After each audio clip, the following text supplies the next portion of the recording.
My friends, it is just a beautiful day to gather and celebrate all of the wondrous and wonderful works that God is doing in and through these graduates of Dakota Wesleyan University.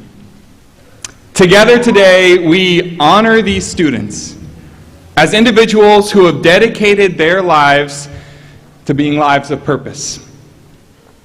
We celebrate today that they have chosen to cultivate lives that are rooted in faith, shaped by lifelong learning, and exemplified in bold leadership and self-giving service.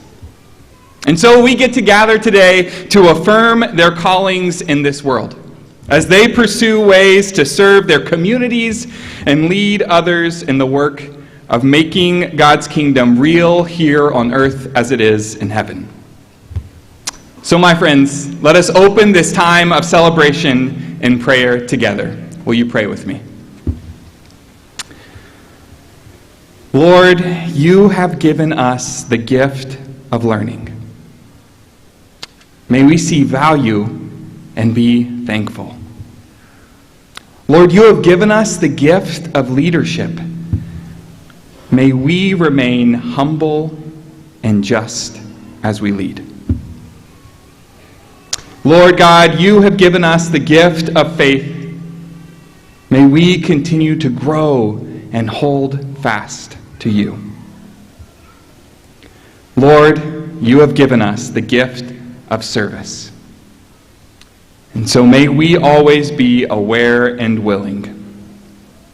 I pray today that we might always use these gifts to build a world where your peace, justice, love, and hope reigns. In the name of Jesus Christ, our Lord. Amen. You may be seated, friends.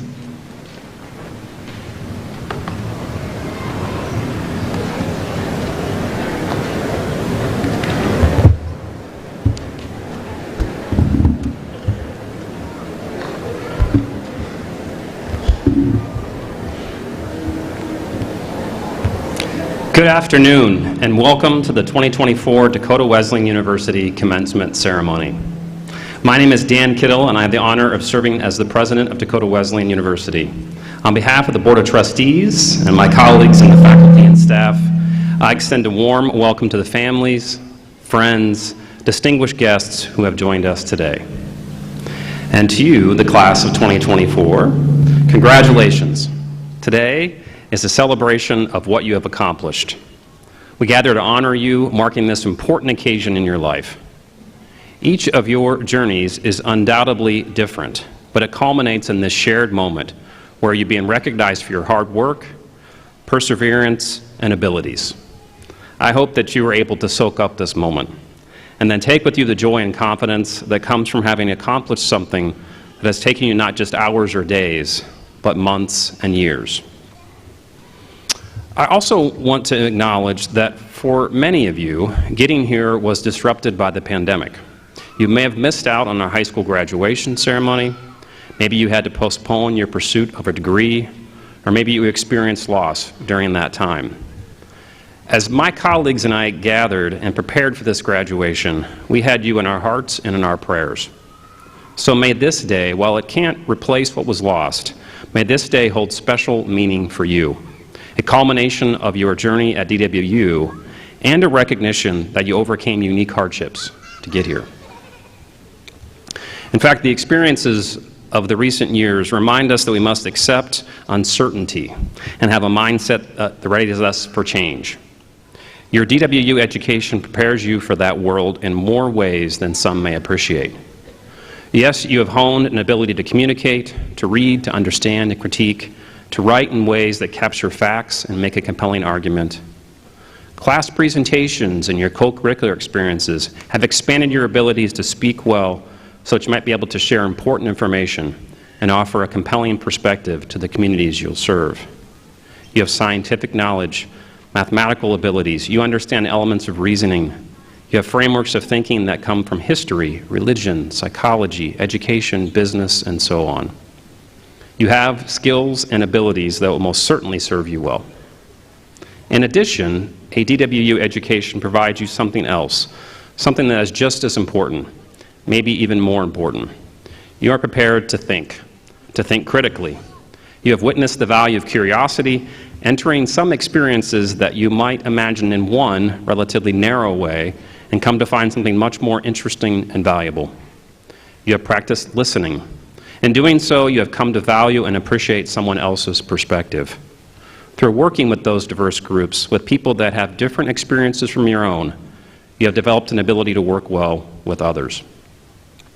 The size of your classes, the DWU values of learning, leadership, faith, and service, your faculty who are dedicated to teaching and mentoring you, your staff who have challenged and encouraged you, they have provided a deep and meaningful experience, a holistic liberal arts education that is the DWU difference. You might think of it like this. You have skills and abilities that will serve you right away, day one in your first job or graduate school. But you have frameworks, ways of thinking, habits, and values that will serve you tomorrow and for a lifetime. They prepare you for the promotion. They prepare you to lead. They prepare you for career changes, to see possibilities when others see obstacles. And they prepare you to live a life of meaning and purpose. What will you do with those opportunities? What will you do with all those gifts from God that you have honed and sharpened here at DWU? I ask of you, as our campus pastors have done all of this year, I ask of you to join God and one another in healing and recreating the broken world. In the end, I look forward to the day when one of your former professors, mentors, or coaches, or maybe even myself, is sitting across from you as you return for an alumni event, and you are sharing the stories of how you are making a difference in the world. As a DWU alumni, you will make us proud, and we'll be here to support and cheer you on. Congratulations, and I wish you the very best.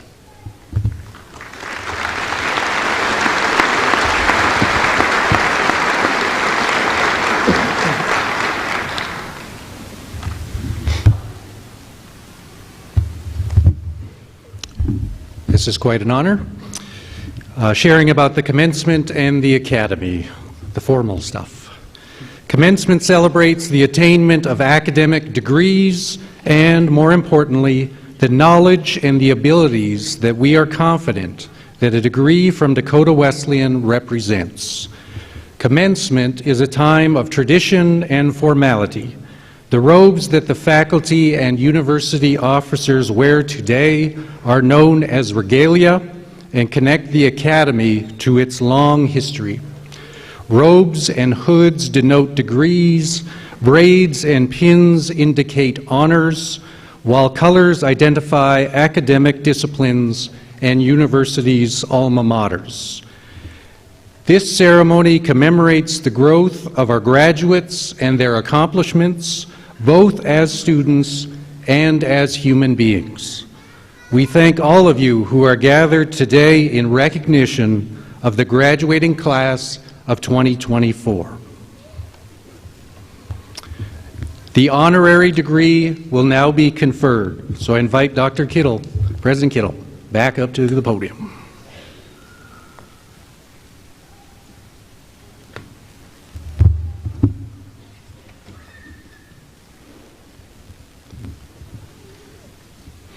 At this time, I will read a portion of the citation for our Honorary Doctor of Humane Letters for Michael D. Denny. For more than a half-century, young men and women's lives have been touched by Coach Michael Duke Denny. As a math teacher, a high school football and wrestling coach, and a 44-year tenure as a collegiate wrestling coach, Mike has impacted the lives of thousands of young people and has maintained lifelong relationships with friends made during his time at DWU. While growing up on a small farm in Clearwater, Nebraska, he attended a one-room schoolhouse with his brother Dave and 6 classmates. Moving on to Neeli High School, a choice he made so he could wrestle and play football, the 1965 graduate accepted an athletic scholarship from DWU to play both sports. Mike earned his degree in math education in 1969 and soon signed a contract to play professional football with the Omaha Mustangs until 1976 when the team folded. He and his wife Bonnie, who met at DWU, took teaching jobs with the Omaha Public Schools. With 10 years of teaching and coaching at the high school level on his resume, Mike moved on to accept a job as head wrestling coach and physical education instructor at the University of Nebraska at Omaha, a job he held through 2011. From UNO, he moved to St. Louis, Missouri, where he served as head wrestling coach at Maryville University until his retirement in 2023. Along the way, he earned a master's degree and an education administration endorsement at UNO.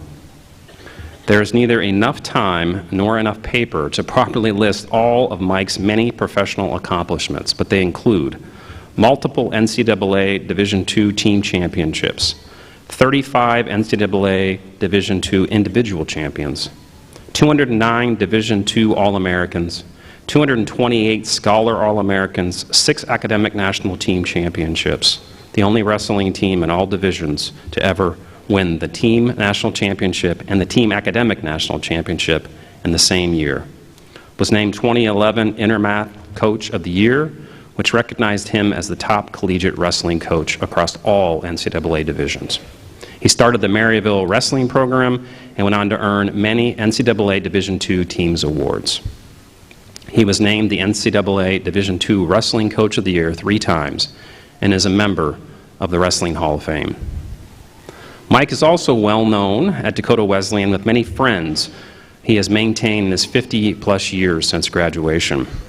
The DWU Athletic Hall of Fame member and distinguished alumnus has given of himself tirelessly to his family, athletes, and friends, reaching out to them daily with his positive quotes and motivational quips that arrive in hundreds of email boxes. Mike and Bonnie have been married 54 years with 3 children, Rocky, Michaeline, and Luke, along with their 7 grandchildren. The Denny children all completed very successful high school and collegiate athletic careers and all currently have some role in coaching. In recognition of your contributions to education and athletics, and honoring your many contributions to sport, community, and family, it is our great privilege to present you, Mike Denny, with an honorary doctorate of humane letters.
I now invite Mike to the stage to provide our commencement address.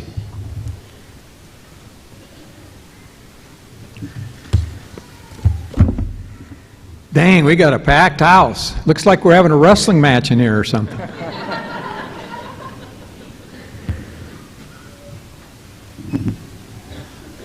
First things first.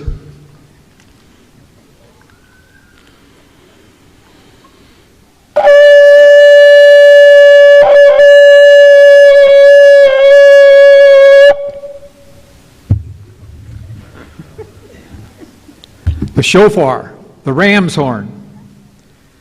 Now, we had the privilege and honor, my wife Bonnie and I, going on a trip to the Holy Land that was put on by Dakota Wesleyan University. It was led by Dr. Joe Allen and his wife Kitty, and their 2 daughters went along with that. And that's where I was introduced to the shofar, the ram's horn. And I'll talk a little bit more about that later. But you know, I've got some friends sitting here that are going, "You're getting an honorary doctorate?" You know, ones that really know you. You are getting an honorary doctorate? Now, I want to tell you, I'm not bragging here, but I had a little academic success. Okay, my brother and I, my brother's sitting here, my brother Dave, we went to a little one-room country schoolhouse, and it was like Dr. Kittle, and I want to tell you, God only gave me one gift. I can pick out the special ones. You got a special one right there. You got a special one in Dr. Kittle, I'm telling you. I can pick out the special ones. Picked out some of these sitting here. Actually, Bonnie and I walked down that, 1969, we walked down that stairs right there. The same thing. But so I'm going to tell you my academic, some about my academic success at one little one-room country schoolhouse. Dr. Kittle mentioned, you know, we had 8 there going to that school. Never had the same teacher in any year. Most of them were just high school graduates, and then you get 6 weeks of training you could teach in the little country schools because they didn't have enough teachers. Dave and I once in a while rode our horses to school. We had a teacher that rode our horses to school. Rode our bikes, drove our 1936 B John Deere sometimes. We were embarrassed of that because most of the farmers had newer tractors, so we hid it behind the school so they couldn't see it. We would ride our horse with one of the teachers sometimes as we were going home. But I want you to know, I graduated in the 8th grade. I went there 8 grades. Valedictorian, isn't that number 2? I graduated in 8th grade, valedictorian. I was only the 2 people in my class. But so I've had some academic success. So don't be scoffing at this. They're scoffing at it. Okay, so I've coached wrestling for 54 years, so I got to test your wrestling IQ. So Coach Mueller, where are you at, Coach Mueller? Wave at me. Coach Mueller's here. Coach Lynch, are you here, the new women's coach? They're doing a great job with I've actually been on Coach Mueller's, one of the practices. They got four wrestlers, Eric, Zach, Trian, Seth, then Coach Simple's here somewhere, but he's the new AD there. But you can't help them with this. I'm testing their wrestling IQ, so you can't help them, okay? Why didn't the dog want to wrestle? Because he was a boxer. Is this on? What card game do the women and men's wrestlers play? Bridge. Ooh, see, I got some of you on that. Didn't I, Coach Mueller? I got some of them on that. They didn't quite understand that one. Okay. Maybe you'll get this one. What do you call when a British policewoman or policeman gets defeated in a wrestling match? A bobby pin. Okay, you're hoping it gets better, right? So, see, but you start and you work your way up. Okay? I'd like to introduce my wife, Bonnie, right there. Graduate at Dakota Wesleyan. Wave, Bonnie. You can stand up. You don't want to stand up? You can stand up. Now, she was a cheerleader here. Back in those days, there were no women's programs in college athletics. So you could be a cheerleader or have intramurals. We've come a long way, baby. We've come a long way. We were a team together, coaching 54 years. 10 years in high school, was football and wrestling coach, and she was an English teacher. I taught math. You know, our son Rocky's here. Thank you, Rocky, for coming. But our son Michaeline and Luke, and our son Luke, our daughter Michaeline, our son Luke couldn't be here. They all got into English somehow. Nobody liked math. Maybe I wasn't that good a coach. But so 44 years as a college wrestling coach. She was the second mother to hundreds of athletes. We were a team on that. 32 sets of brothers, 5 sets of 3 brothers, 13 wrestlers where we coached their dads in college. recruited a wrestler last year where I coached his grandpa, his dad, and his grandpa in 1969. Where were you in 1969? So we had the privilege and honor, and we were blessed to be able to do that. I'd like to introduce our son Rocky. He was able to be here today. And I said our daughter Michaeline Luke can't be here, but they're all, as I've said, high school and college athletes. All coaching or have been coaching. My word for each year, and I challenge you to have a word for each year. My word is coach. I'm going to tell you my definition of a coach. A coach is a covered carriage that takes important people that get on that carriage from where they are to where they want to be. You think about that. A covered carriage, a dojo, a classroom, a home that takes important people. My prayer on every recruiting trip, on every send us, God, send us who you want us to work with. Important people. Take them where they are, from where they are to where they want to go. That's our mission. Help, teach, and build along that way. Sometimes you have to nudge them a little bit to the right direction, like I had to be nudged. Actually, Coach Zapp used to bust a clipboard over my head once in a while, but that took a little, right? Doug, you know, Snake, did you ever get a clipboard busted over your head? You did? You didn't? Dang it, I was the only one. Take them from where they are to where they want to go. I'd like to introduce my brother Dave. Followed me to Dakota Wesleyan, wrestled here. Wasn't able to finish the degree because he was drafted. Back then you got a number. He was drafted, served 18 months in Vietnam. I've inducted him into Hall of Fame of brothers and sisters. And you say, there's a Hall of Fame for brothers and sisters? I said, yes, I started it. You want your brother or sister put in? Come see me after this. We'll get them inducted.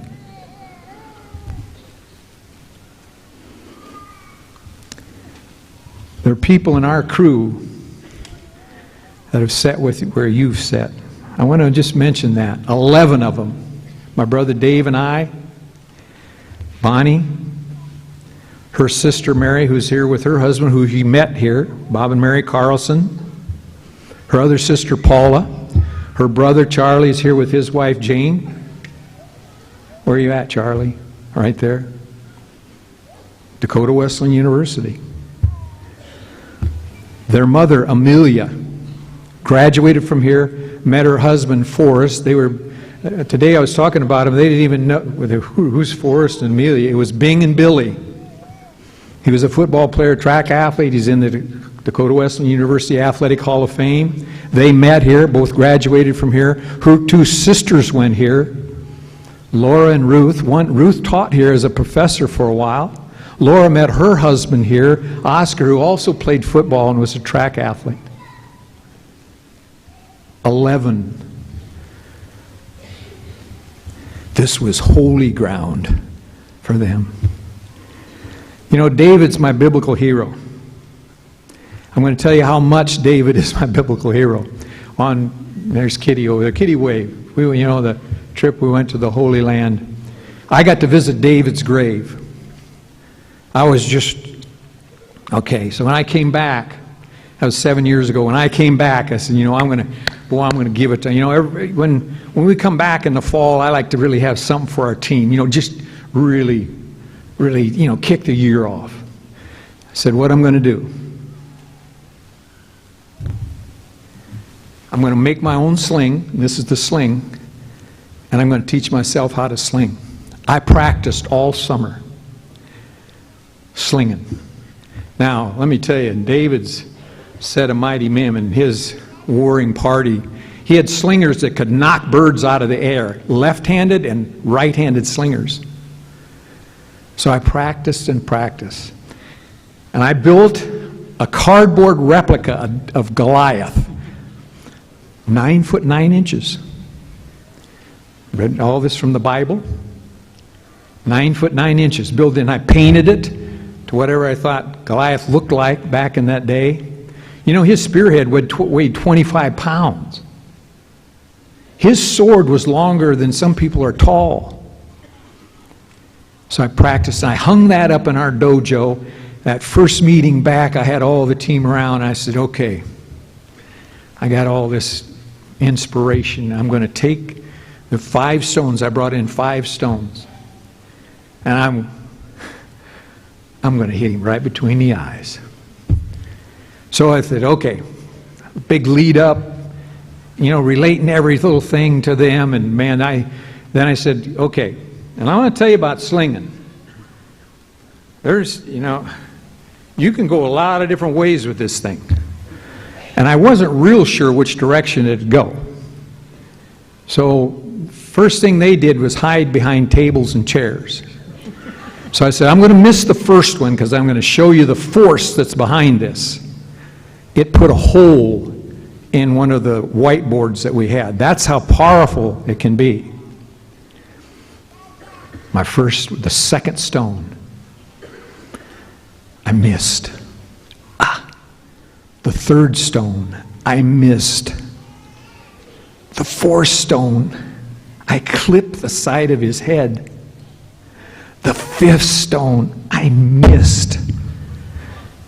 All those years of practice, months of practice, sometimes twice a day.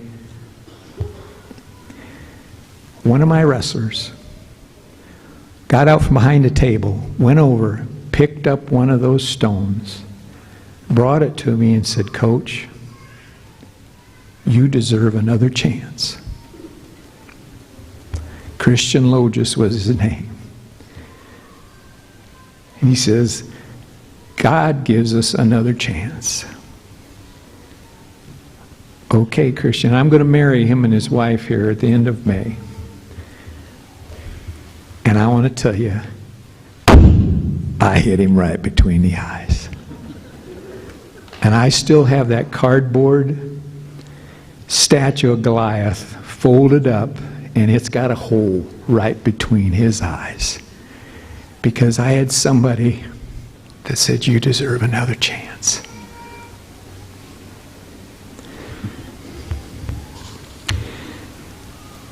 So I blew the shofar here.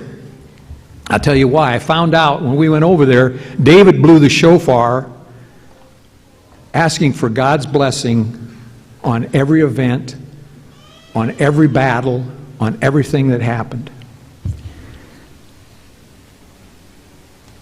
I started blowing the shofar for every practice.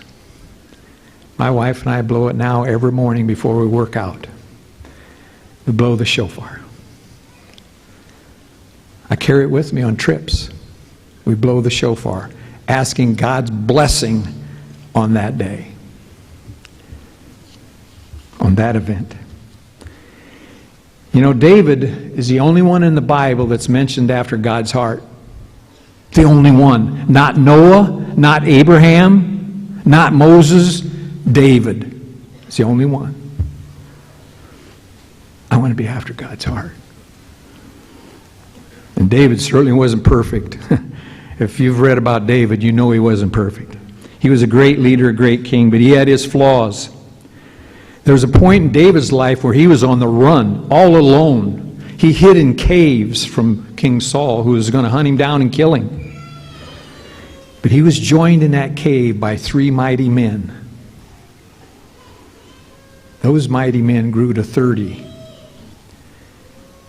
Then to 300 mighty men, and it's even in the Bible.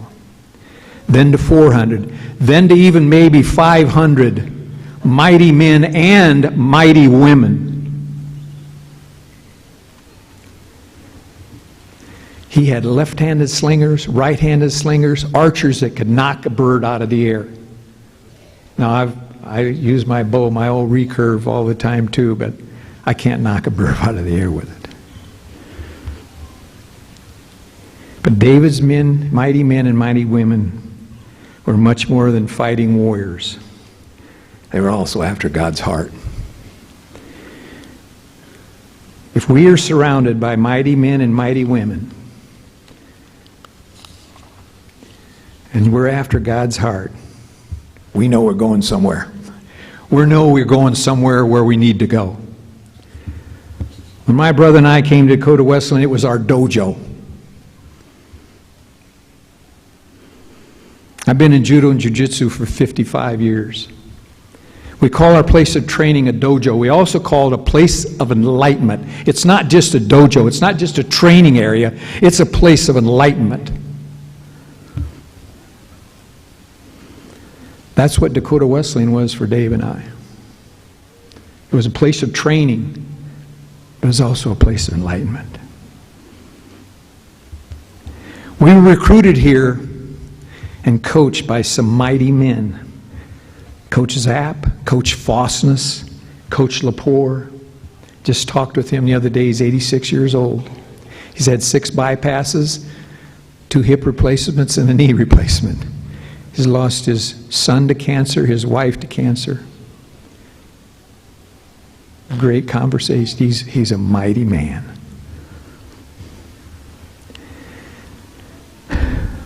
When we got here, we were surrounded by mighty men and mighty women. Coaches, professors, teammates, friends who became lifelong friends.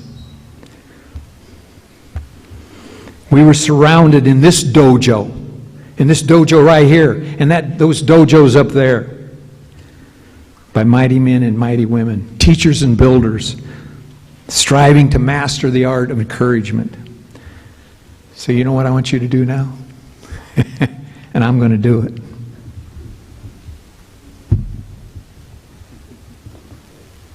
I'm going to take off my shoes. Why? Because when Moses came before God on the mountain, what did God say to him? Moses, take off your sandals. This is holy ground. If you can take off your shoes and you don't have to untie them, I want you to take them off right now. I want you to take them off with me. If they just slip off, and the people around you can't slip on, just say, I'm doing this for you. I'm taking off my shoes. You can smell my feet just because I'm going to do it for you.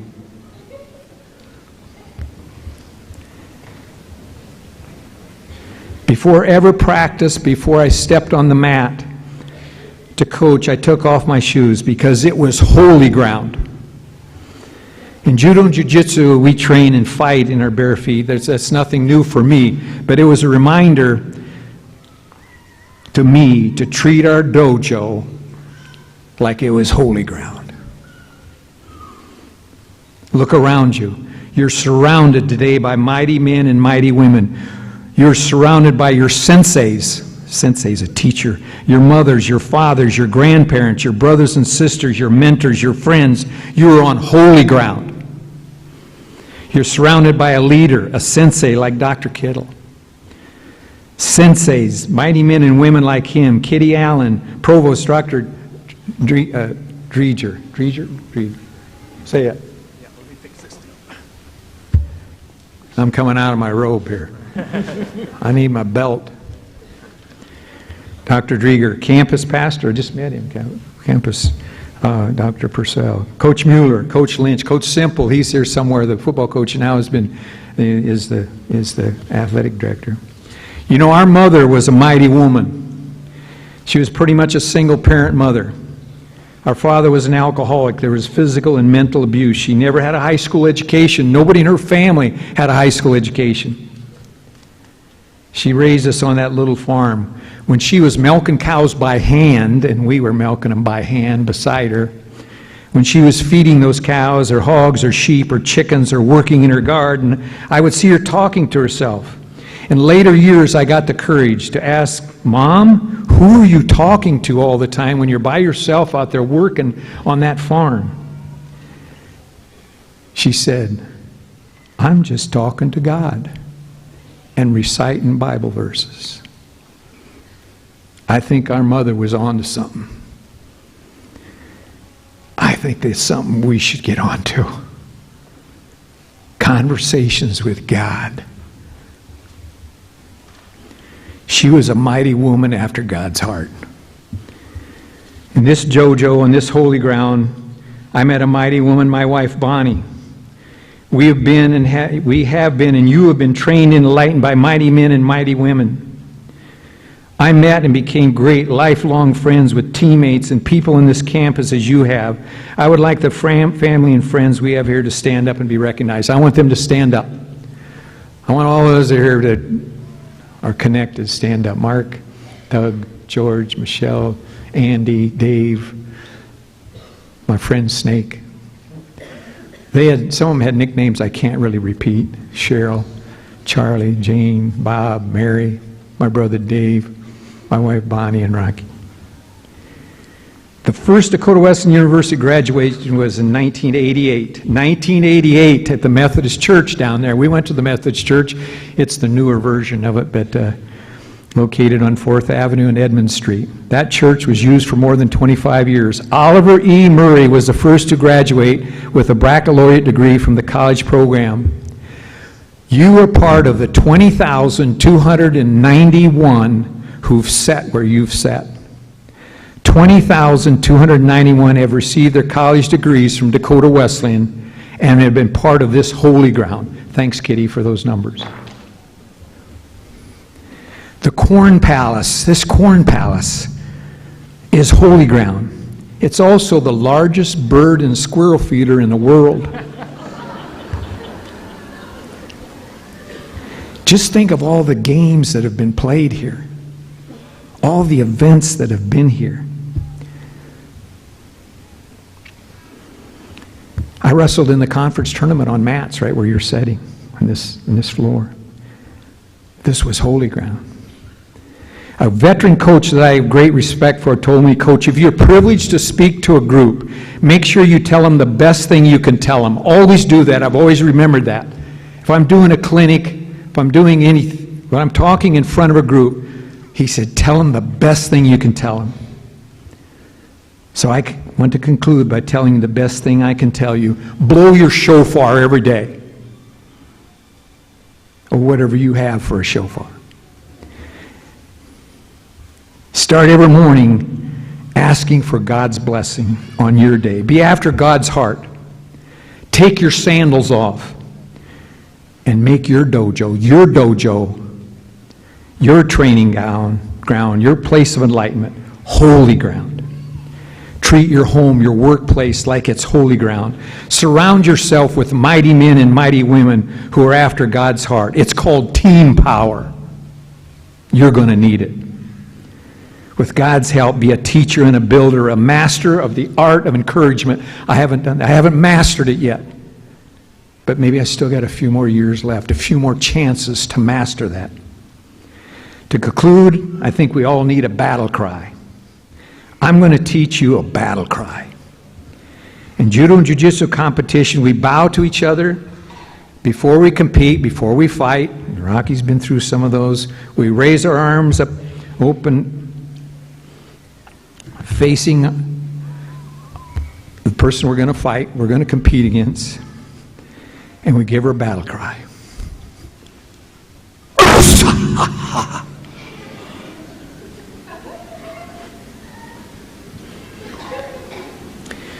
You're going to need a battle cry because you're going to have what I call delightful challenges ahead of you.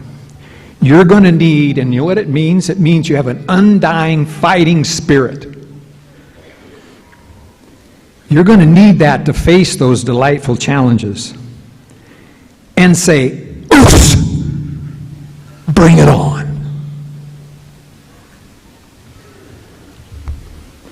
So if you can stand, I want you to stand. And I'm going to teach you this battle cry. Stand up. Some of you are falling asleep anyway, so stand up. It'll wake you up.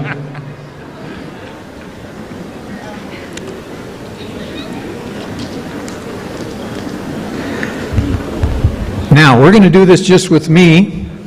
We're going to practice this, and on 3, we're going to give a noose. You might need a little practice here. This comes from the inner key. Inner key. It comes from inside you. 1, remember, palms facing. 1, 2, 3, oos!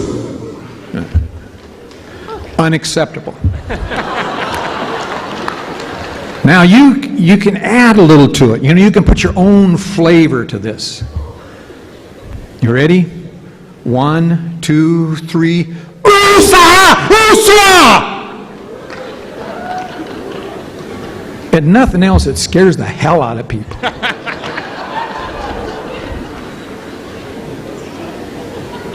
So next time you get in it with a professor, I want you to go, Oos!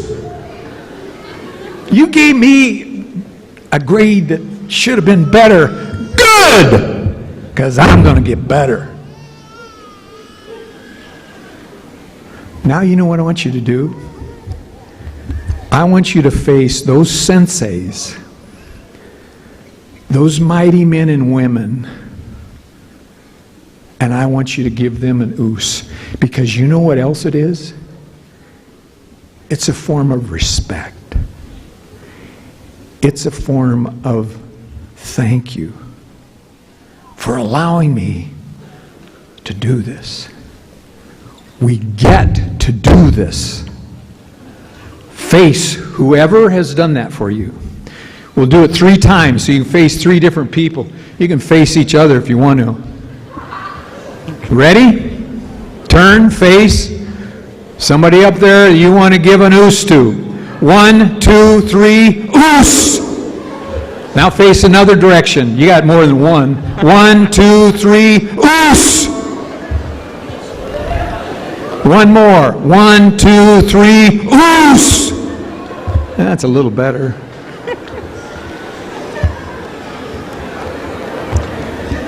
Okay, stay standing if you can.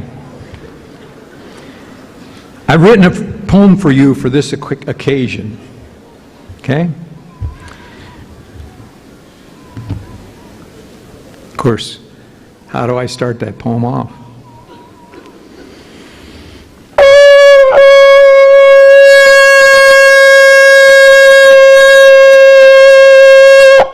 Hey, if I pass out, it's over.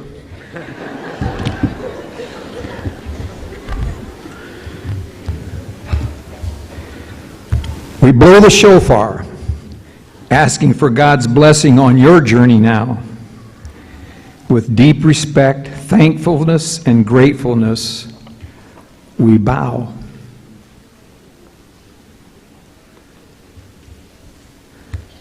From your senseis, your mighty men and women, there are cheers.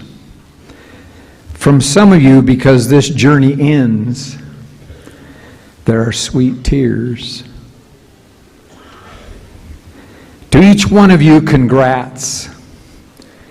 It's almost time for you to toss your hats. Somebody's ready for that. You have fought the good fight. You have finished this race. Well done. Our praises you have won. When you can never repay someone or some place for all they or it has brought and given to you, and it's been holy ground to so many, the best you can do sometimes is bow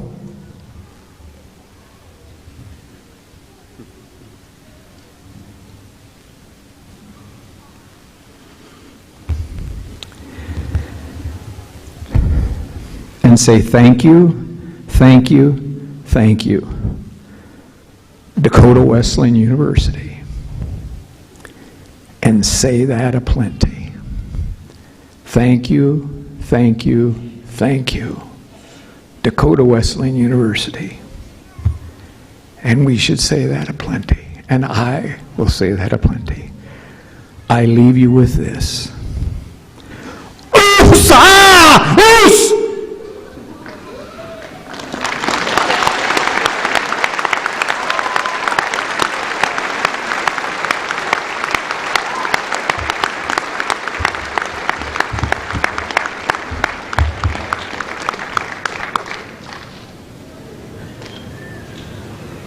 If you don't mind, I'm just going to leave my shoes off.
Thank you to the Highlanders.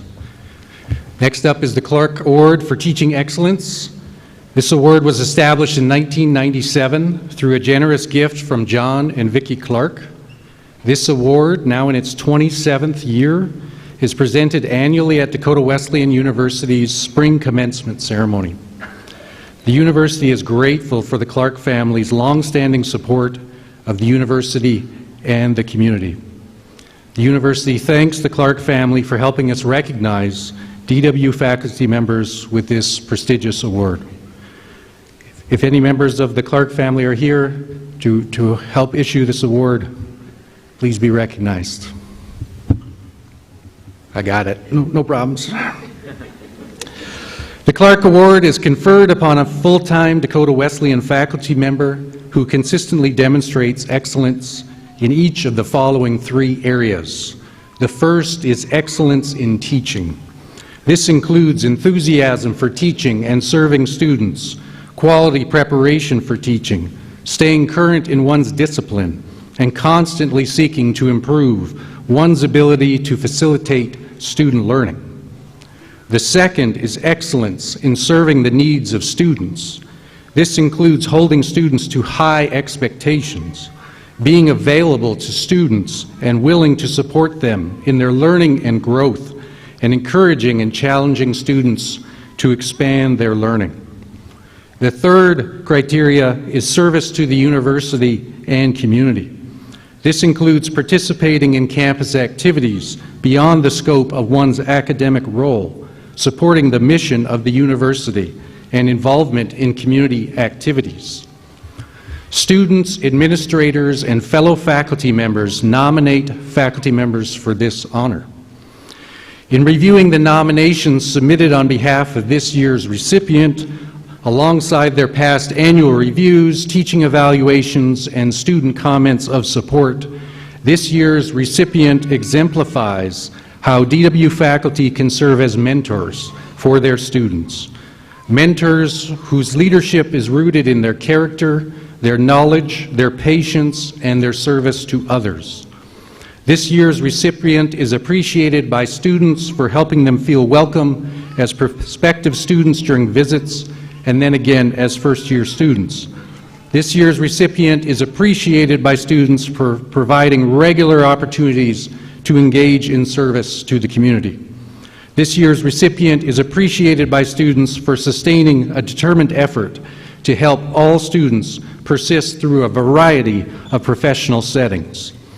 With respect to excellence in teaching, this professor is recognized for making detailed and difficult content understandable.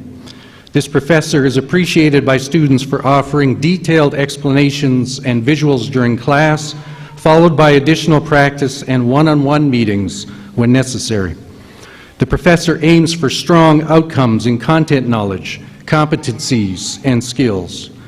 Through student comments, it's apparent that students receive a lot of training on disposition as well. For example, this professor is acknowledged by students for being, quote, an outstanding teacher who is very smart, confident, and driven. This professor has a heart of gold and genuinely cares about each student. The professor maintains a supportive environment for students to interact with each other, ask questions, or admit that they need help to better understand what to do next. In reviewing additional students' comments about this professor's teaching, the following student comments illustrate significant support alongside high expectations. This professor, quote, is an incredible instructor. You can tell the professor enjoys teaching and knows how to explain what is expected from students. This professor, quote, is the type of instructor I think most students wish taught all their classes. This professor is super easygoing, communicates extremely well, and does a great job providing multiple ways of teaching content to students. Another quote from a student, the aspect of you being so thorough has taught me to find the true source of the problem and follow through. With respect to staying current in their discipline, this professor maintains industry certifications As one student wrote, quote, "The knowledge this professor has learned through their years of service is being rewarded back to the students in every possible way. This professor has been a supportive instructor through all my classes." End quote. With respect to continually improving their teaching, this professor has developed several new hands-on activities, prototypes, lab activities, and simulation activities. This professor continues to add case studies to complement course content and makes regular adjustments based on student feedback. The Clark Award's second criterion, excellence in serving the need of students, explicitly references holding students to high expectations and challenging students to expand their learning. This professor works with the Academic Success Center's tutors to make sure they have the right information to help students with exams. This professor has developed several tools and study tips to help students prepare. This professor has even created a mock interview system. This professor helps students with their communication and interpersonal skills, or as one student put it, this professor helps students learn to delegate to anyone, quote, "and not feel like I'm being bossy," end quote. Another student shared the following, quote, "The professor got us all involved when needed at different times, and there were some shy people in class, and the professor still got them out of their shell and all involved. The professor guides students to participate regularly and to grow in their knowledge and abilities." In regards to the third criterion, service to the university and the community, this faculty member is reaching a level where the professor's name is mentioned for most new initiatives and tasks, most recently DWU's Campus Master Planning Initiative. This faculty member delivers co-curricular programming to students during lunch, in the evenings, or on weekends related to a student organization that is always planning its next event. This faculty member's DWU-related service includes helping with local 5K runs, activities with LifeQuest, holiday food and gift drives, and other community service events. The professor we recognize today has submitted strong letters of support for students in their pursuit, and even better, their attainment of state and national recognition. Away from DW work, the faculty member serves as a youth softball coach in the summer and spends a lot of time watching amateur baseball. The faculty member serves on a local daycare school board, at church, and at a vacation Bible school. In terms of serving the region, this faculty member continues to serve patients and their families at the Sanford Children's Hospital, the Castle, in Sioux Falls. This professor has served at the Children's Hospital since 2013 as a pediatrics registered nurse. Consider the care she has provided to the patients and their family members while administering chemotherapy, while serving in the neonatal intensive care unit, and while serving in the pediatric intensive care unit. Overall, this professor helps students realize the strength and dedication needed to serve the youngest patients and their families, while also always remaining upbeat and resilient through complex challenges and professional growth.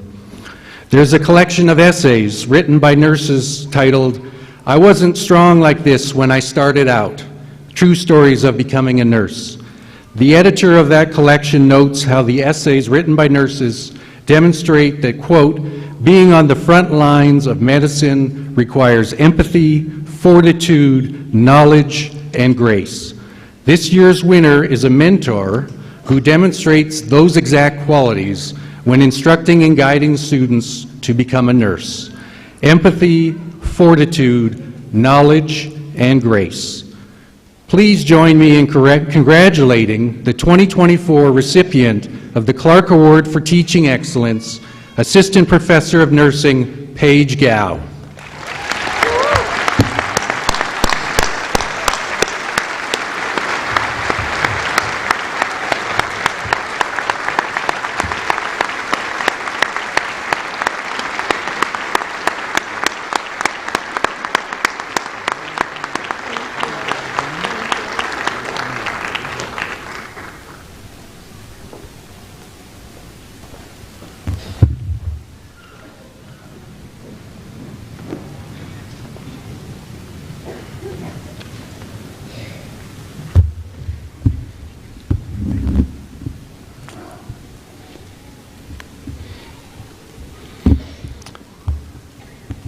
The significance of today is clear, marking and celebrating the moment of graduation for our class of 2024. What should also be evident to you today is that we intentionally do so as a community. Earlier this year, we asked graduating seniors to identify the faculty or staff member who has played a particularly significant role in their Dakota Wesleyan experience. The individual they identified will present them with an academic hood in today's ceremony. This ritual draws on the long academic tradition of bestowing hoods upon graduates in recognition of their accomplishments and as a way of acknowledging these critical relationships between the faculty and staff and their students. So while the moment today is most certainly yours, graduates, I join you in recognizing all of the faculty and staff that have supported you in reaching this milestone occasion. Would all faculty and staff of DWU please rise so that we can show our gratitude for your work.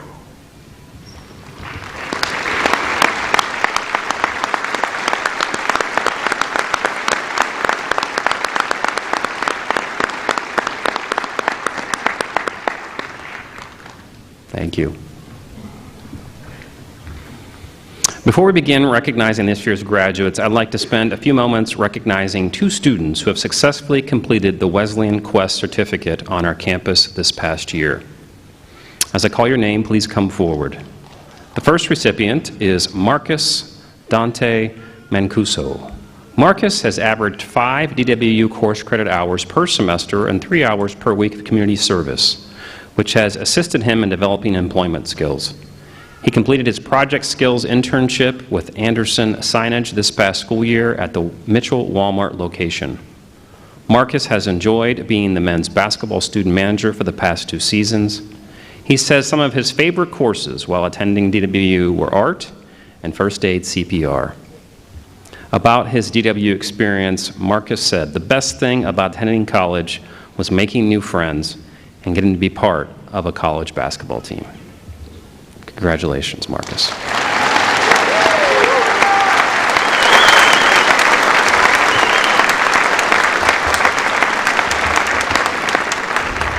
We also have the privilege of recognizing Angela Diana Selmore. Angie has averaged 8 DWU course credit hours per semester and 5 hours of community service per week throughout her collegiate experience. She completed a project skills internship with Little Learners Daycare. She has enjoyed campus ministry while at DWU and participated in small groups and chapel each week. Some of her favorite courses were art, theater, and sociology. Angie says she has loved the college experience and will ever be a Tiger. Congratulations.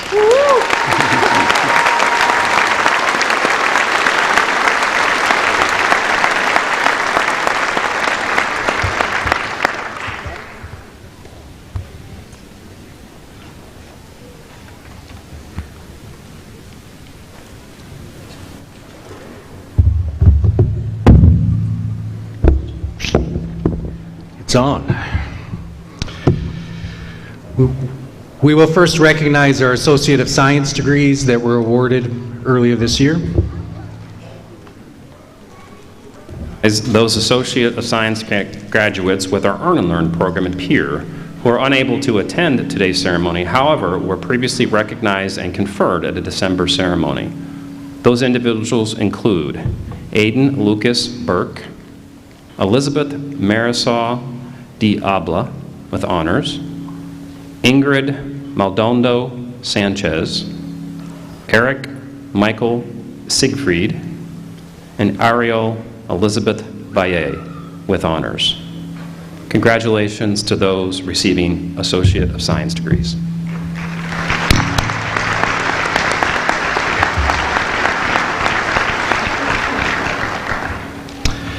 We will now begin conferring degrees. Graduates will be called in order of the program. You can also follow who is hooding each graduate in the program. President Kittle, it is my privilege to report to you that the candidates here assembled, having successfully completed programs of study offered by Dakota Wesleyan University and having been recommended by the faculty and Board of Trustees, are qualified in all respects to be awarded appropriate degrees in recognition of their academic accomplishments. Will all the candidates for the bachelor's degrees keep proceeding to the stage as your row is dismissed by the junior marshals? President Kittle, I have the privilege of presenting those candidates who, upon completion of all degree requirements, are qualified. Audience, please hold your applause until all degrees for bachelor's level have been conferred. We will begin with Bachelor of Arts. Get a card. You got your card? You got your card like that? Yep, I need that. Okay. Trevion Malik Sample.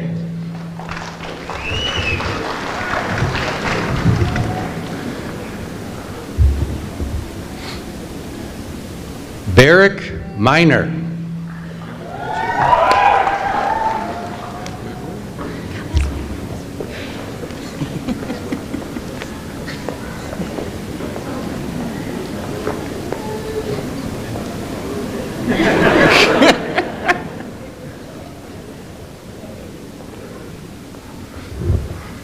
Now we got it. Good job, Krista. Troy Merciel.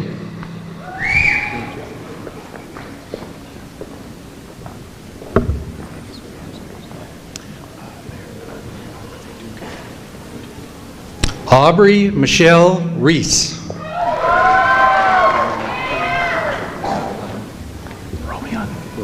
Ramon.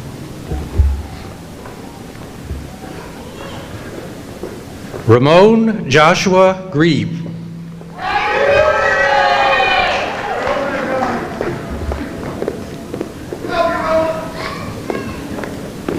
Matthias Walker Day, magna cum laude.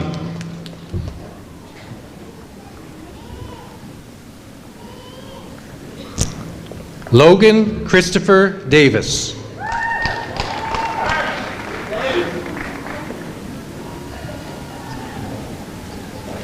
Alexis Ann Bear, cum laude.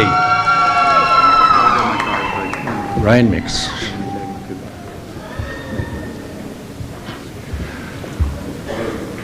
Ryan Mix, magna cum laude.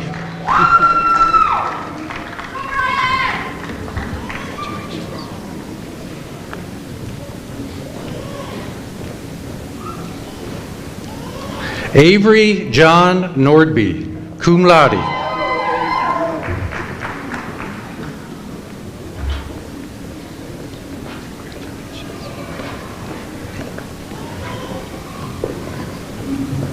Jonathan Jerome Topol, cum laude.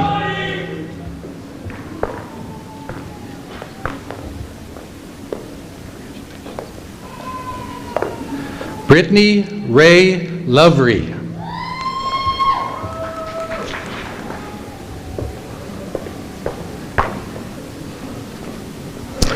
Raul Aparicio.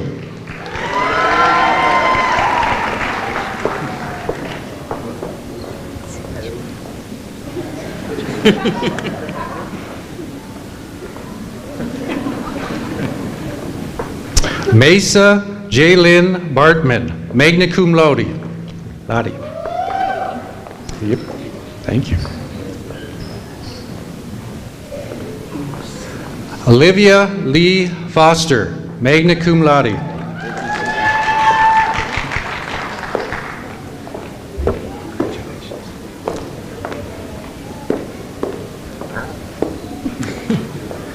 Reagan Francis Grassi, magna cum laude.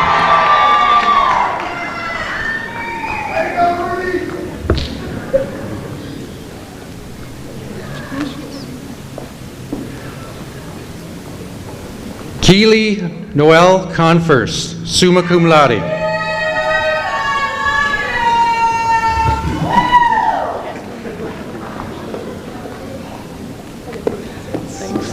Jaron David Montgomery.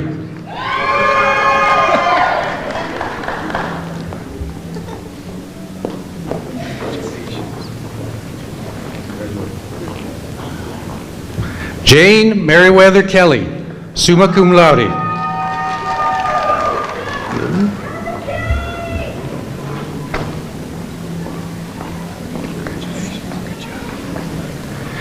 Jade Lorraine Severson Wesley.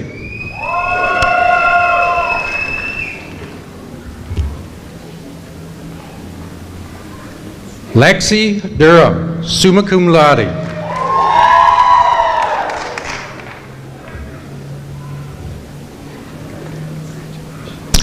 Corey Dowling.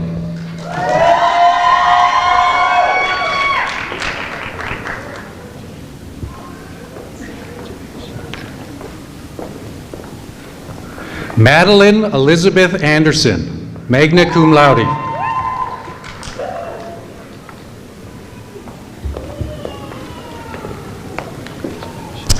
Jordan Lynn Dirks, summa cum laude.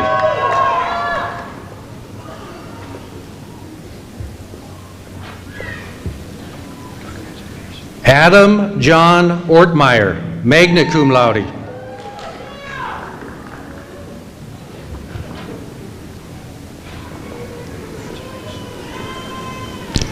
Justin Darrell Becker.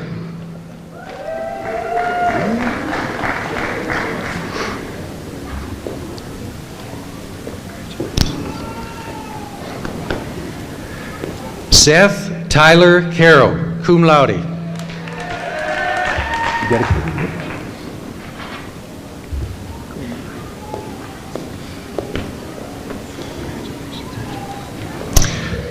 DeYoung Gatluck.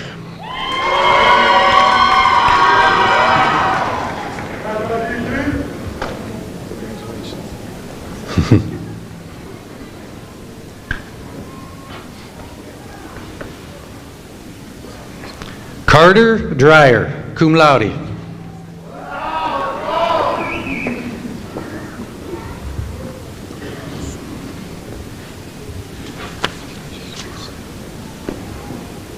Emery Ann Edwards, summa cum laude.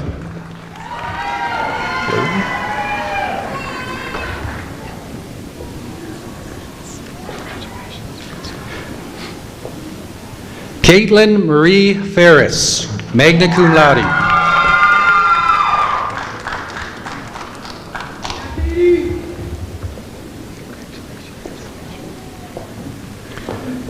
Todd Gary Oberle, Jr.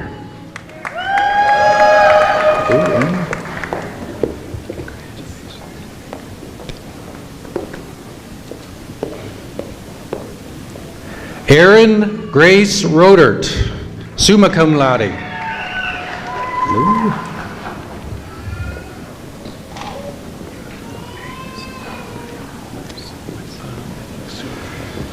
Jenna Schutte.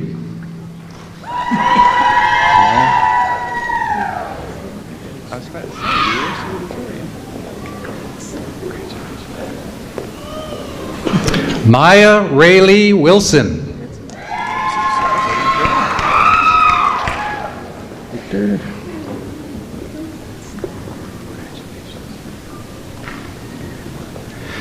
Victor Hanna.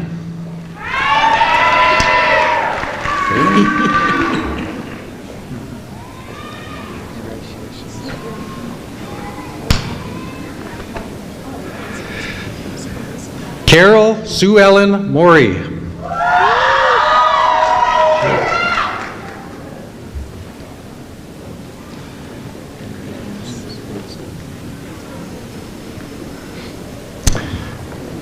Janessa Vandenhoek, magna cum laude.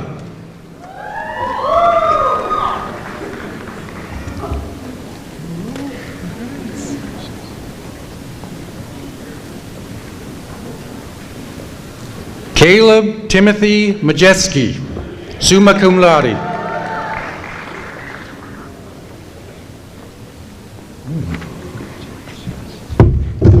Sorry. Good job.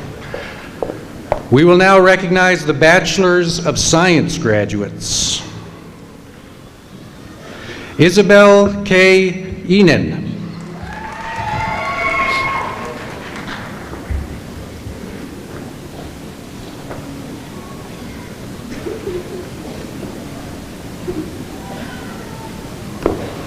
Adea Lee Plasto, summa cum laude.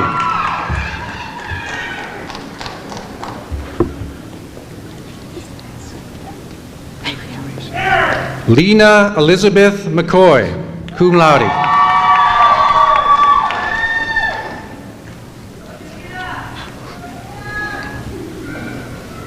Shauna Lynn Radent, cum laude.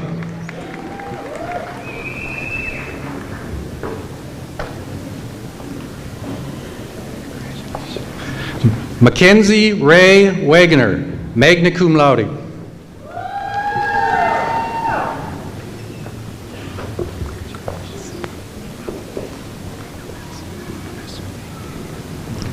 Haley Catherine Hesse, magna cum laude.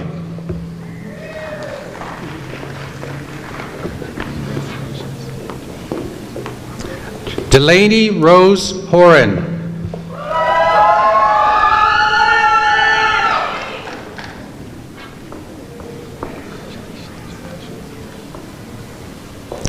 Taya K. Wiedemann, summa cum laude.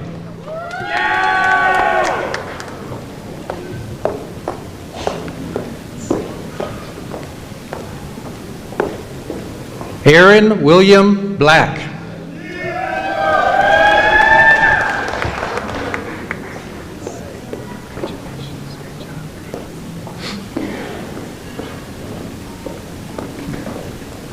Hunter Charles Cordell.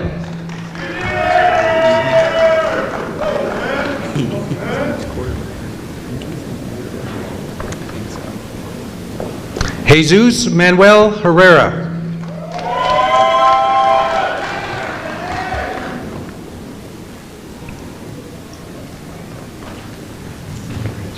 Preston Michael Nedved, cum laude.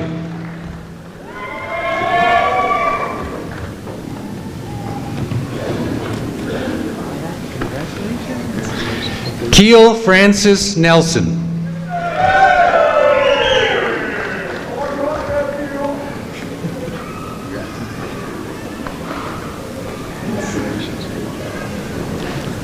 Emily Rose Veneer, cum laude.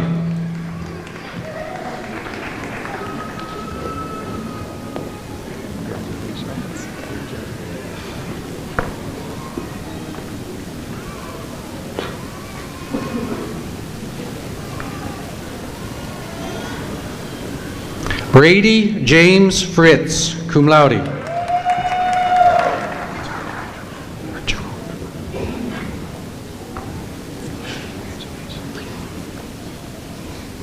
Arturo Madrigal.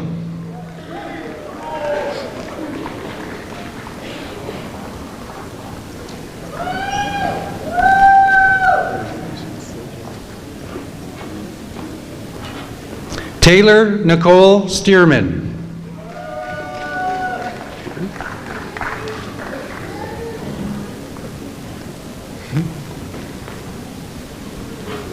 Carson Van Beek, cum laude.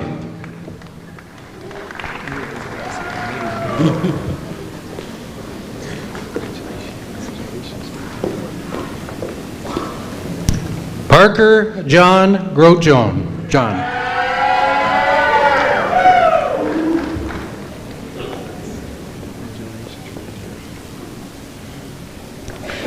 Zachary Z. Zytek, summa cum laude.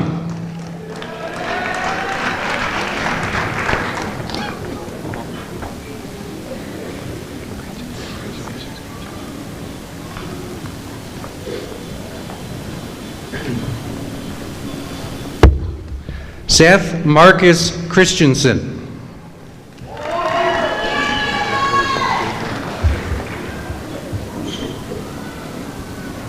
Logan Ray Miller.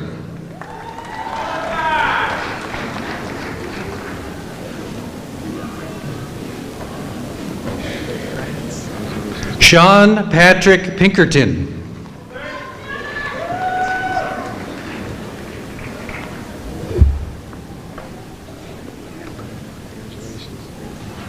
She's got a lot. Brooke Noel Bullington, summa cum laude.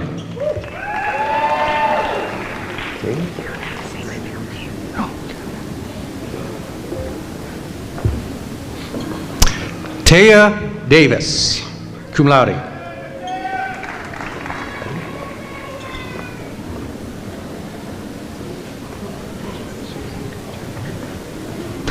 Addison Ann Dwight, summa cum laude.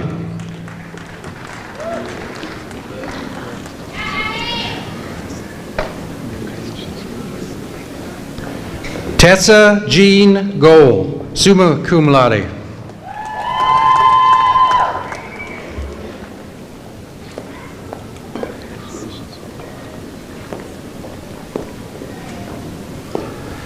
Noah Christian Miller.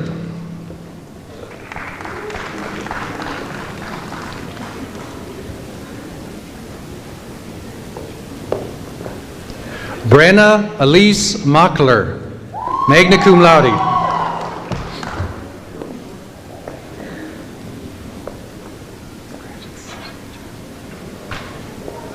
Jennifer Lynn Pankratz, summa cum laude.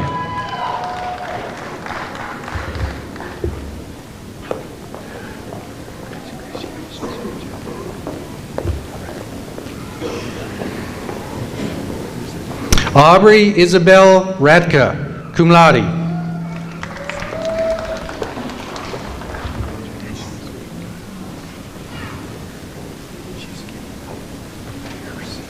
Vanessa Marie Torres, cum laude.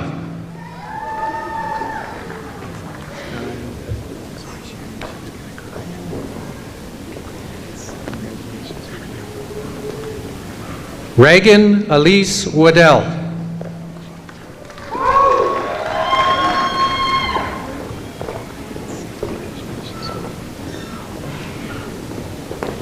Caitlin Marie Zanato, magna cum laude.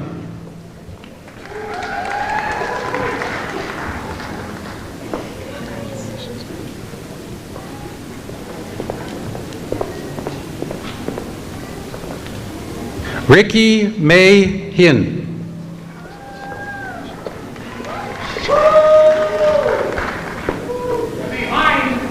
Sorry. Madison Marie Kontz, cum laude.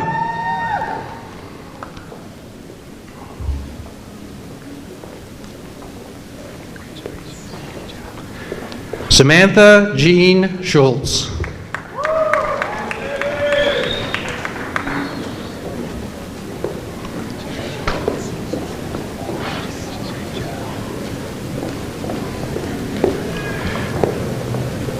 Jessica Jo Barcher, magna cum laude.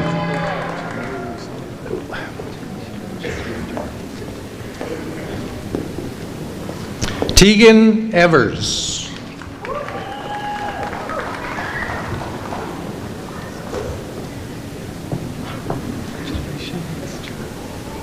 Jacob Michael Glovich.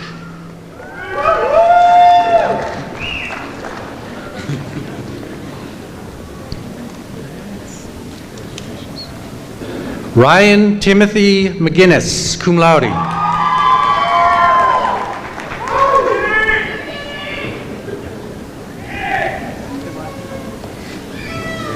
Oscar Daniel Pravacek.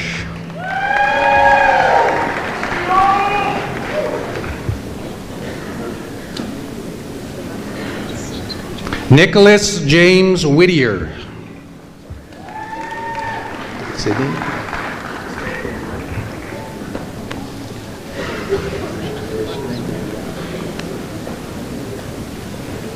Sydney Nicole Pike, summa cum laude.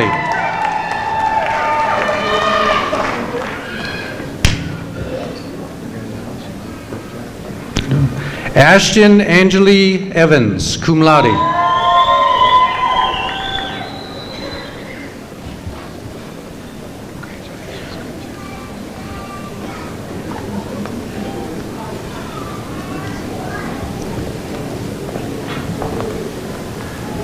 Jacob Taylor Kostenbauer.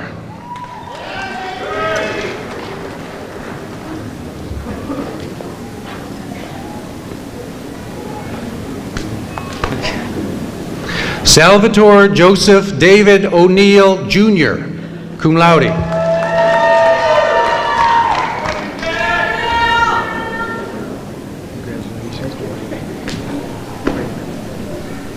Chase William Reimer.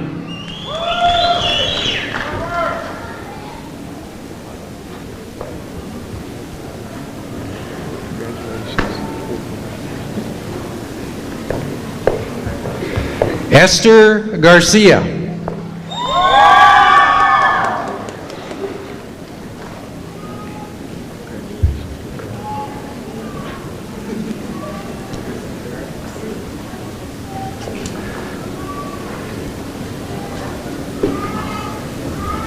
Brady Richard Christophels.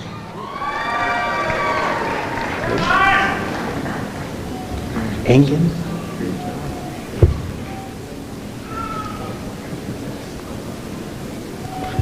Ethan Owen Engen, cum laude.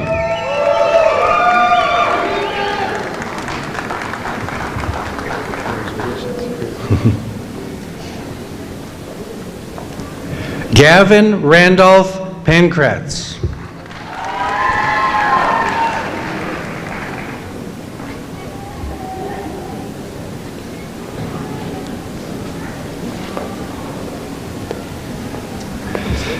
Garrett James Seringer.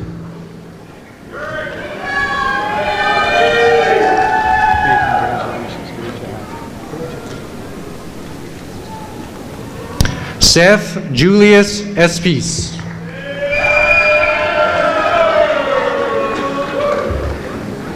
It's getting harder. Calvin Brooks Nolan Webb.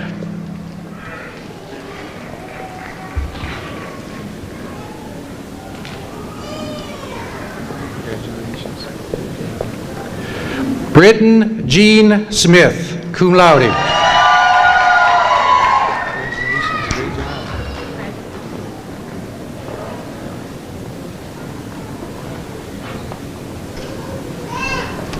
Hunter Hero Barozzi, cum laude.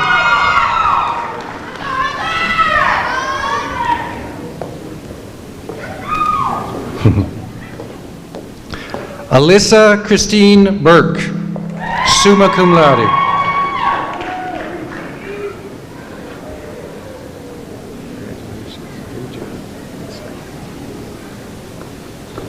Rachel Christine Fiedler, magna cum laude.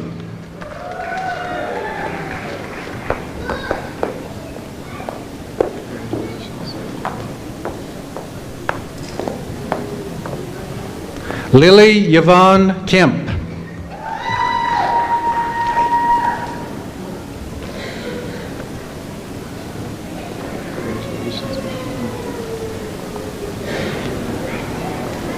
Becky Ann Kepke, magna cum laude.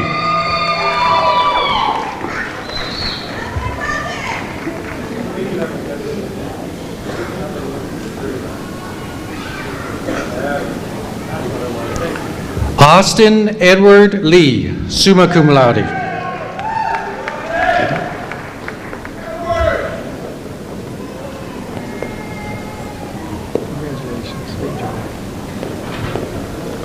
Getty Marburger.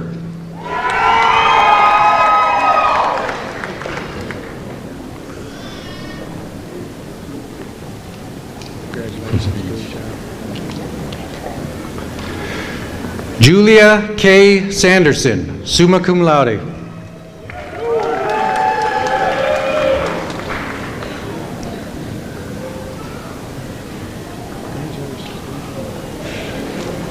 Hunter G. Shanks, magna cum laude.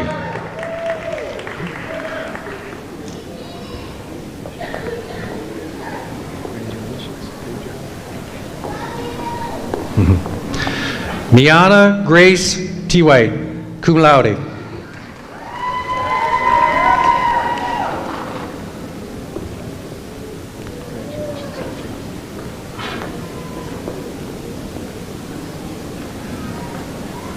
Alec Christian Goldhammer.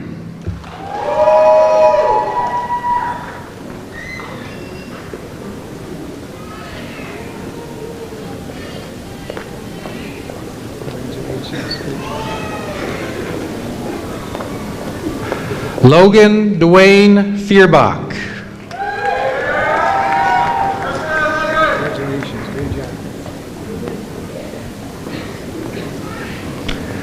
Gavin Gage Spurrell, summa cum laude.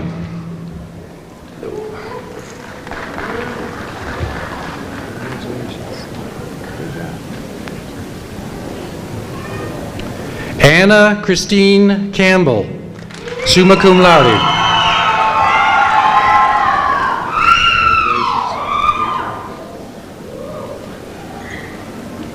Katie Marie Siebert, summa cum laude.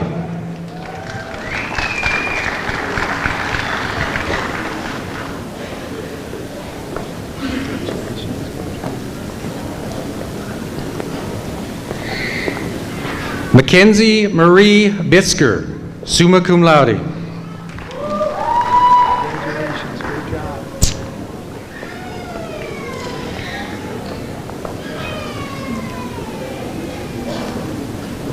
Nora Grace Nelson, summa cum laude.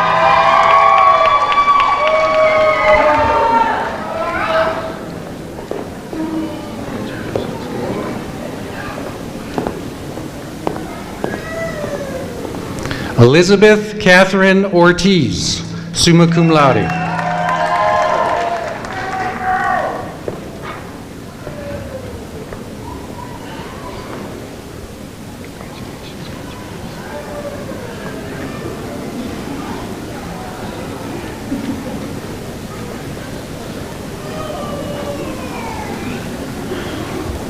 Riley David Purcell, cum laude.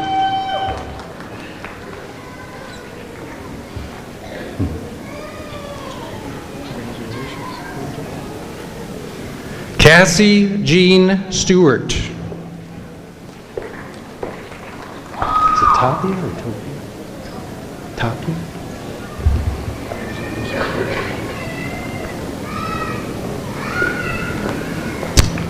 Connor Ryan Tapia, cum laude.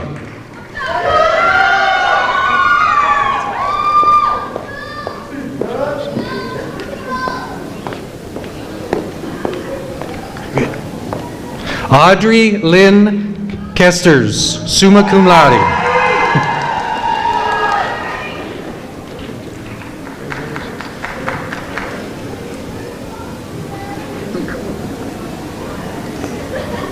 Jenna Leon Austenson, magna cum laude.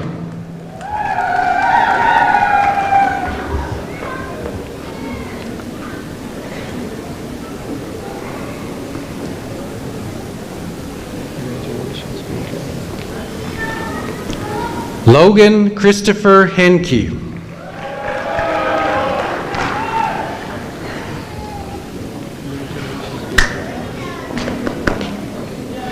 Cesar Andre Requena Mendoza.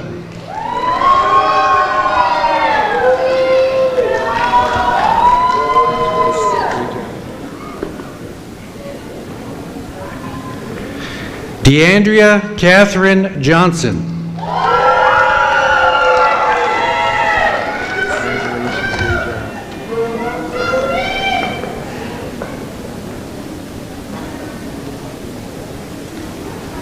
Shania Maria Banton, summa cum laude.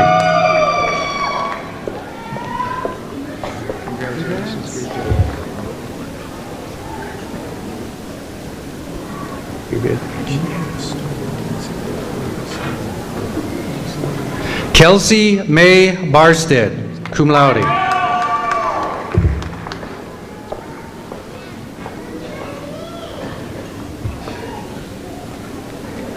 Amy Isabel Cruz, cum laude.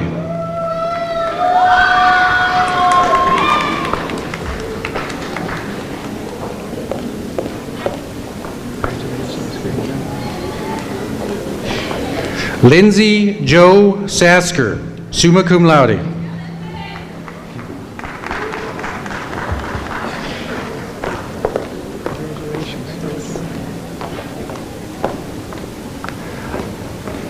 Alexis Marie Tilton.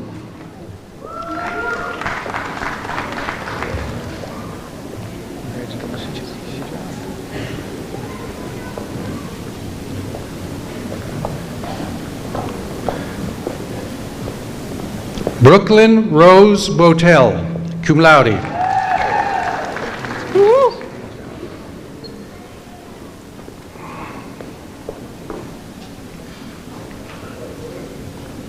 Aspen Marie Hansen, summa cum laude.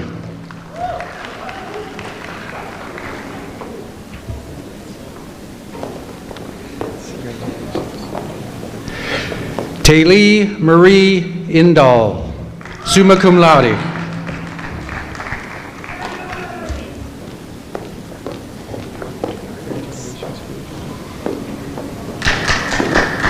Andrew Kortemeyer.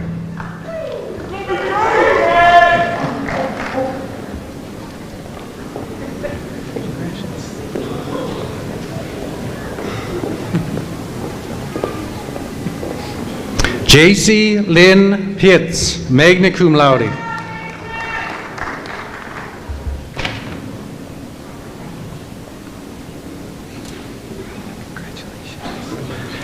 Drew Michael Van Regenmorter, summa cum laude.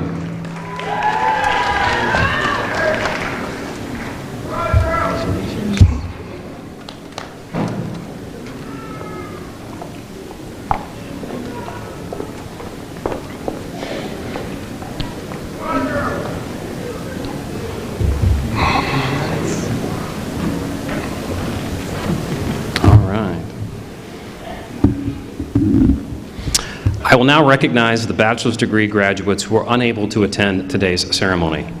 Bachelor's of Arts, Harrison B. Dush, Pedro D. Ibarra Rodriguez, J.C. Rose Edema, Cody Robert Reichelt, Tyler John Schumacher, summa cum laude, Becky Ann Shellstad. And now for the Bachelor's of Science degrees. Sierra Jordan Kruzelbrink, summa cum laude. Nicholas Lee Lance. Marilyn Martinez Avila. Harley Ray Moser, magna cum laude. Janet K. Price. Amanda Lynn Stelling. Sonia McCall Stroman, magna cum laude. Megan J. Thompson, magna cum laude. Rave Benjamin Ulick, magna cum laude. Lena Grace Wirtz, summa cum laude. Now, will all recipients of the bachelor's degree please stand?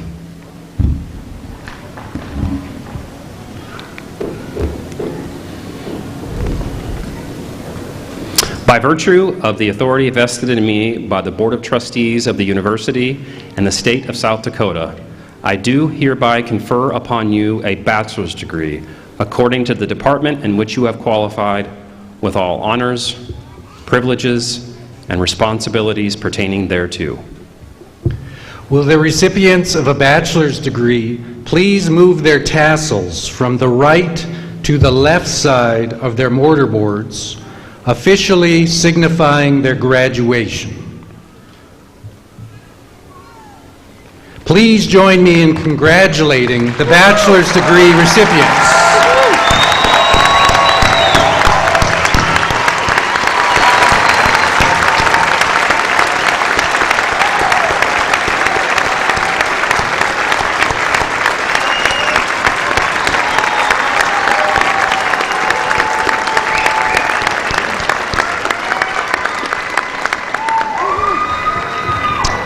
Please be seated.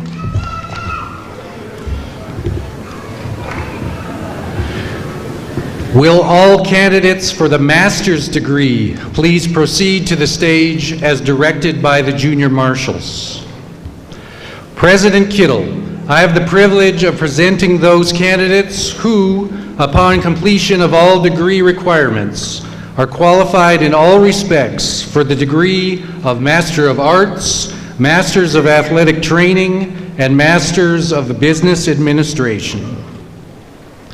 Please hold your applause until all degrees have been conferred.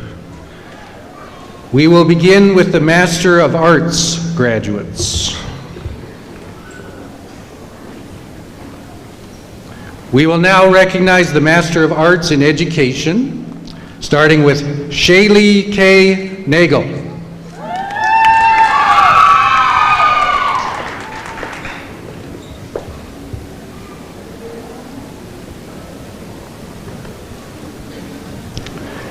Damon Paul McCleary.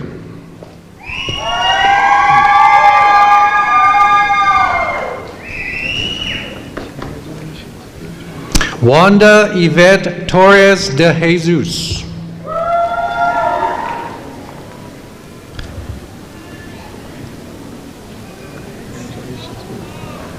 Megan Catherine Winkler.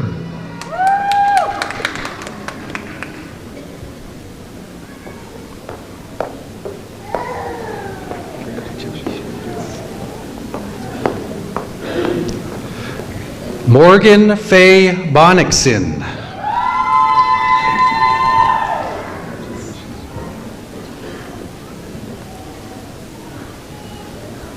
Courtney Ann Elkey.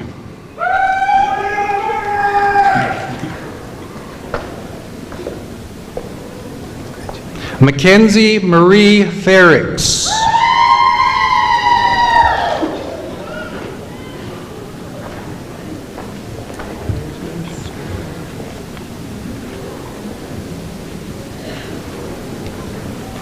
Isaiah Felix Pio.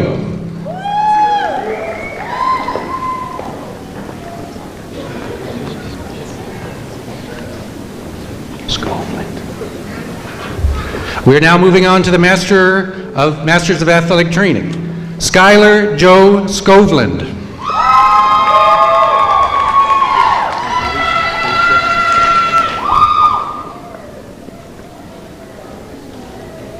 Taylor Marie Henry.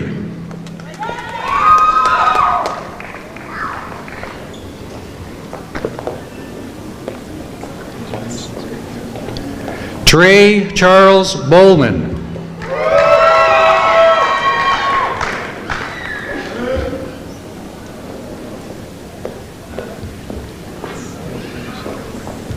Cale Robert Strong.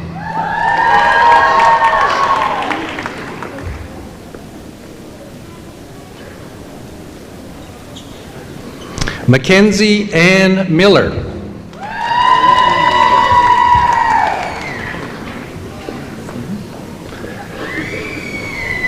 We will now recognize the Masters of Business Administration. Poise Vaticani. I practiced that one. Okay.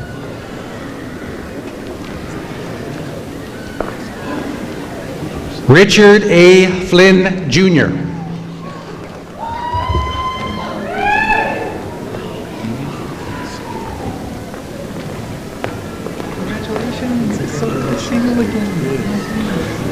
Naftel Olav Ira Masela Naftel.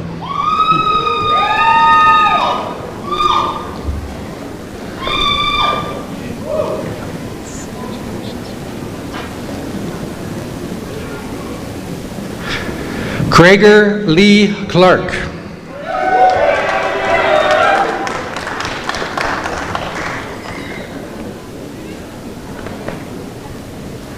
Drew Robert Kitchens.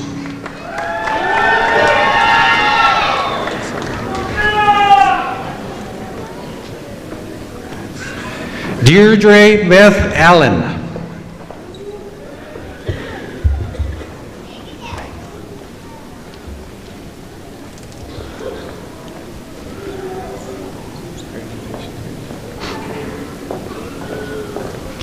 Kevin Wayne Gilbert.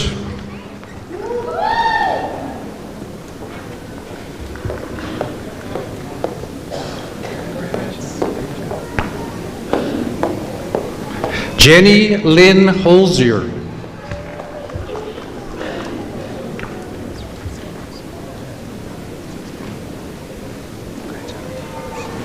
Sarah Ann Thompson Marshall.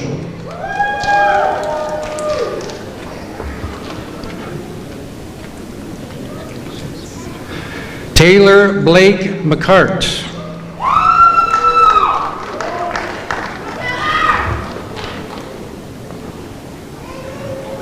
Michael John Radigan.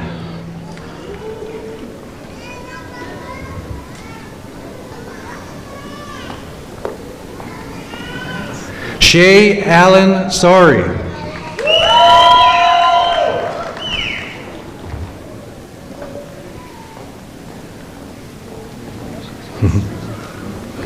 Jacob Lorenzo Zamora.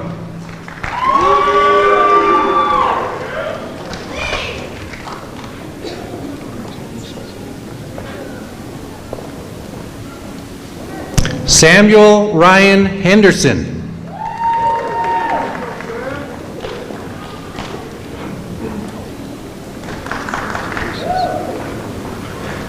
Lavin Leanne Bent.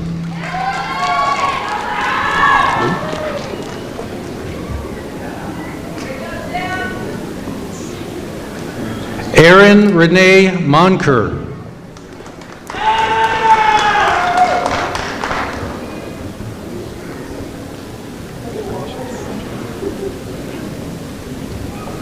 Eric L. Williams.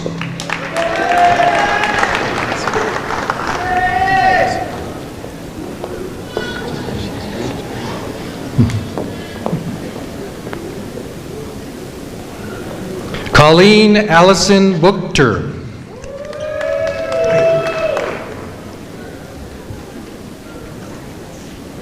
Sonia Renee Lars.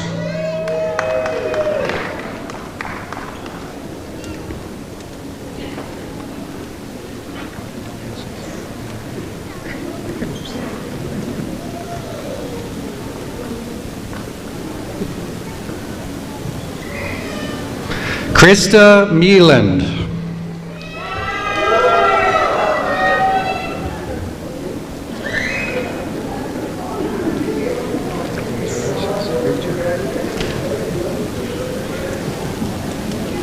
Kenan Wayne Pickett.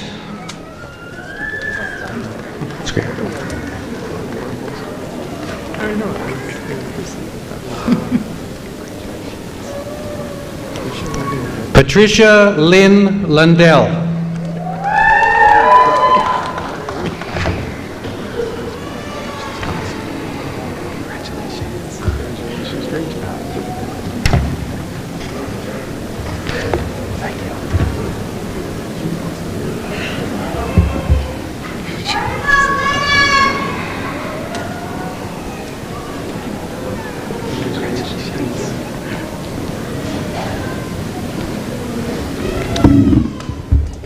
I will now recognize the master's degree graduates who are unable to attend today's ceremony. For the Masters of Arts in Education, Mason Andrew Frost, Reed Glenn Holden Harder, Emily Ann Hanson, Allison Micah Marie Pearson. And for the Masters of Business Administration, Kyle Matthew Anderson, Jamin Jeffrey Arend, Kira J. Behrens, Jose Marino Chacon Mayorga, William Christopher Dodson, James Timothy Hunt, Alan Paul Mandala Kikiwaki, Devin Bo Crows, Benson Kipkuri Langton, Jessica Ann Lowe, Michael Nathan Maddox, Jeremy Christopher Nelson, Colin Allen Oppold, Nathan R. Ruprecht, Allison Sauls Sykes, Catherine Marie Smith, Christopher K. Snyder, Bradley Wilson Swire. Now, will all candidates for the master's degree please stand?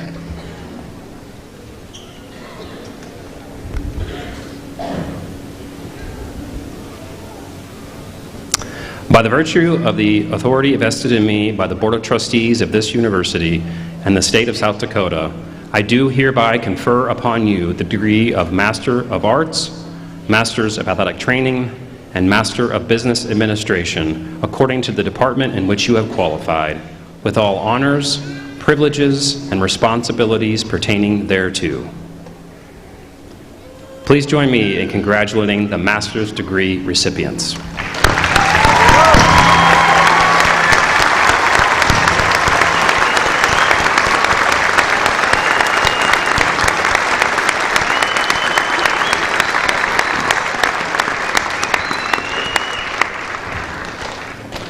Now, will all master's degree remain standing and bachelor's degree recipients please rise again?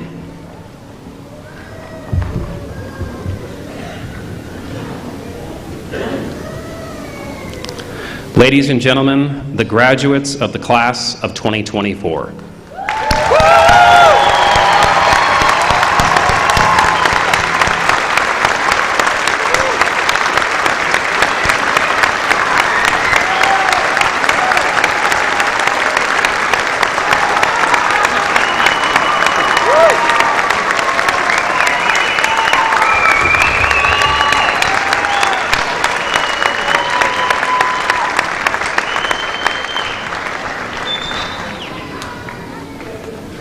Congratulations, you may be seated.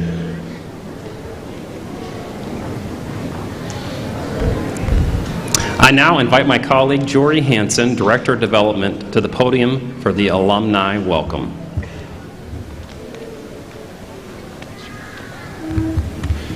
Good afternoon and congratulations to the class of 2024. Today's a special day as we gather to celebrate your graduation and welcome you into the alumni community of Dakota Wesleyan University. It's an honor to stand before you today as you take the next steps into the world. Now, in visiting with Dakota Wesleyan alumni from different eras in different parts of the country, I've had the privilege of hearing how impactful Dakota Wesleyan has been for many as a building block for personal and career growth.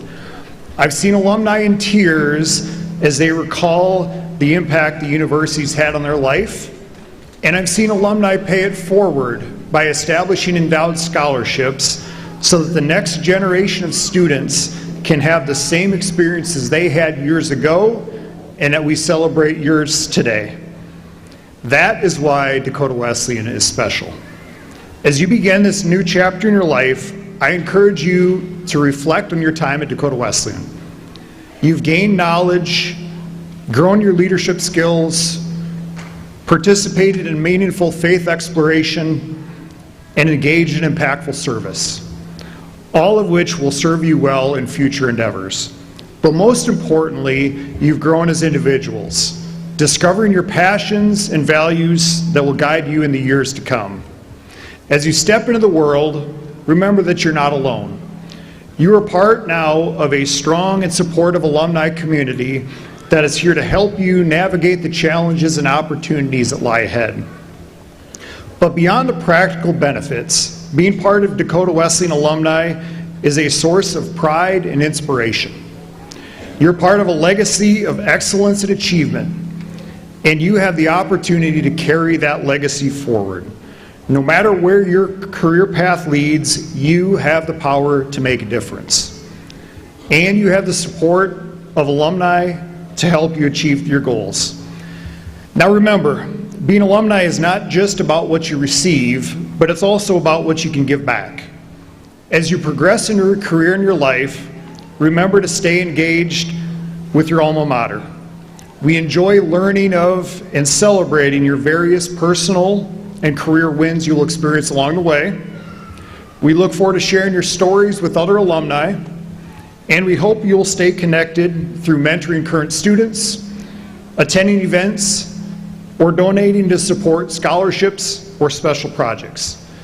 In closing, I want to congratulate you again on your graduation and welcome you as Dakota Wesleyan alumni. You've accomplished so much already, and you will continue to do so in the years to come. So go out there, make your mark on the world, and always remember that you are always part of the Dakota Wesleyan family. Congratulations and best of luck.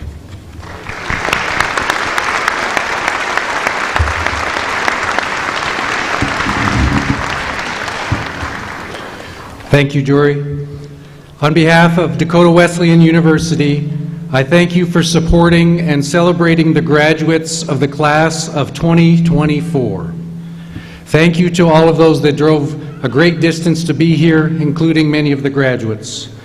As we conclude our ceremony, I would ask that you please allow the platform party, the faculty, staff, and graduates to recess to the South Plaza, that way.